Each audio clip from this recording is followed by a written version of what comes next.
All good things come to an end. Some come to an end way too soon. So it was with Mystara, with its reception and second edition being rather brief and unfulfilling. Since I'm working on the second edition adventures, might as well skip to the good one as well as the last one, Mark of Amber. Don't worry, this isn't the last video in this series. I have several books left before I jump into the vault and the alternate timelines in similar veins. I'm Mr. Welch, and let's head back to the insanity of the D'Amberville family. Fair warning, I'm currently crashing with relatives while my new house gets up to code, so my setup is a bit wonky. It's just hard to live in a house with no water and no kitchen, so I'm playing the hand I got. Hopefully the house will be habitable sooner rather than later, but back to the video. Okay, published in 1995, Mark of Amber is the third of the second edition adventures, and like the other two, it came out in a box set with a mandatory CD you needed to play the adventure. TSR was cranking out the Welcome Back or the Return To modules, so why not head back to Chateau D'Amberville? The return modules were a mixed bag, though most of them were well regarded, well, many of them. Granted, I hated Tomb of Horrors with an unquenchable burning passion, and my loathing continued to the return module. The original Castle Amber was written by Tom Voldvay, so fitting in his shoes was tall order. Fortunately, Mark of Amber was handed over to Aaron Alston, Jeff Grubb, and the Tolkien scholar John Rateliff, so the book was in good hands. The cover art is done by Den Beauvoir. I hope I'm pronouncing that right. The cover design credit was given to Paul Jacques, which didn't explain what the difference was. Interior art is done by Jim Holloway, which is an improvement over some of the art from Kingdom of Magic, and there is a lot of recycled art from Castle Amber and previous books as well. The module was originally written by Alston for Beckme around 1992, and would have made it one of the last of the Beckme books, and the only expert level module from the last few relaunched modules for the series, like DDA 1 and DDA 2. Alston titled the original book Return to Castle Amber, but the module was shelved when Beckme died.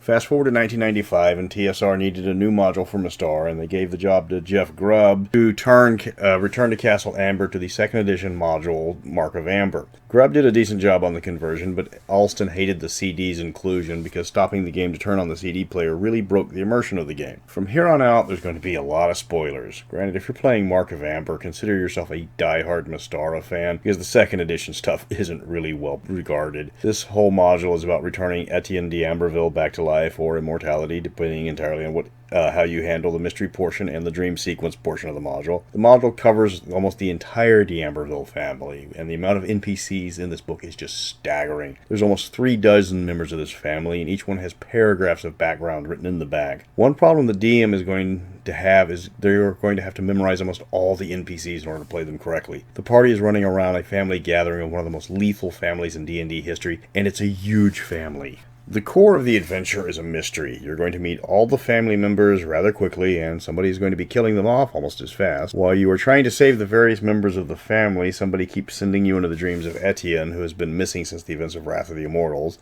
You get to learn about his youth as he grew up on another world and what he sacrificed when he became the head of the family. What you do in the dreams are important and directly affect the ending. It's a bit of a railroad. There's not a lot you can do to save most of the murder victims, and when you're in the dream sequences, you are living events that have already happened. All you can do then is offer Etienne your opinions and hope that helps return him to life. The adventure itself is intriguing, especially with the aspect of returning a lost immortal to power. Now, the issue you're going to find is when you read through the book, you're going to find the layout on this book is borderline schizophrenic. Several important parts of the modules are printed on handouts for the DM. The entire point of handouts is stuff you give to your players, not important plot points that should have been placed at the beginning of the module. DMs don't get handouts. Those are actually cheat sheets, and they're still not done. Several characters die in passing, and you have to read very slowly, or the players will miss the fact that there's been another murder. The NPCs are divided by familial generation rather than alphabetical, so you have to remember if Henry is second or third generation to easily find his biography, for example. Major warning, the CD is mandatory for this adventure. The second half of the book is laid out like a choose-your-own adventure. When you get to the flashback of the death of Etienne's father, you play track 36.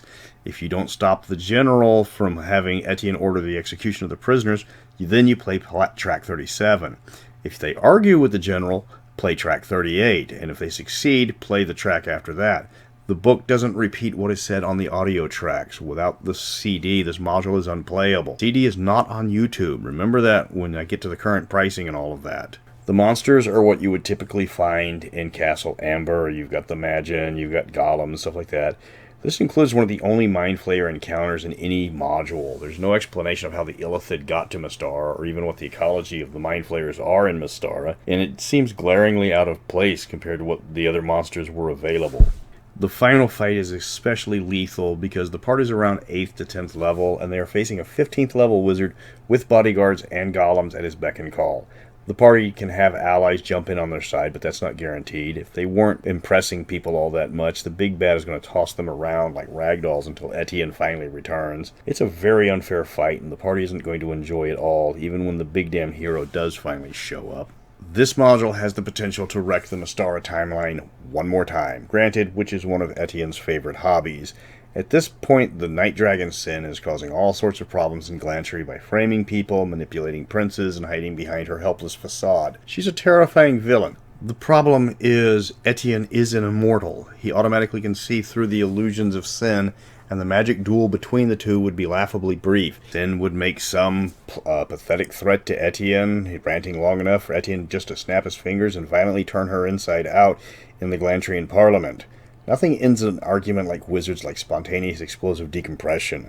One of the major destabilizing elements in post-Wrath Glantry was Etienne's disappearance. Bringing him back restores a lot of what passed for normalcy in Glantry, though there's going to be a few less bad guys in Glantry's future. If you want to buy this module, a physical copy is $30, going as high as $50.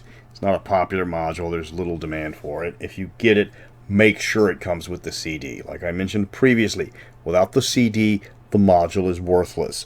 You can wing it, but the setup for the scene is on many spots is on the CD. The book does not adequately describe several of the scenes.